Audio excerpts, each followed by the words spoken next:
On s'en sert tous les jours, mais au fait, comment fonctionne un moteur de recherche? Alors vous pensez peut-être que des milliers d'employés explorent le web en permanence avec leurs petites mains?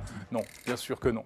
Évidemment, tout cela est automatisé. Le travail est effectué par des robots logiciels qu'on appelle des crawlers ou des spiders, en français des araignées, qui parcourent la toile en permanence. Et ça prend du temps. Explorer l'intégralité du web peut durer plusieurs semaines ou plusieurs mois. En plus, le contenu change tout le temps et il faut sans cesse recommencer. Les contenus trouvés sur le web, les pages web, sont ensuite indexés. Ça veut dire qu'elles sont rangées, répertoriées, comme les livres dans une bibliothèque. Mais les moteurs de recherche n'indexent qu'une petite partie du web en réalité. Des millions de pages ne sont pas prises en compte. C'est ce que l'on appelle le web profond. Ensuite, lorsqu'un internaute interroge un moteur de recherche, il consulte en fait une base de données contenant toutes les pages indexées. Le moteur renvoie alors une liste de liens en les classant dans un ordre qu'il estime le plus pertinent. Et c'est là que chaque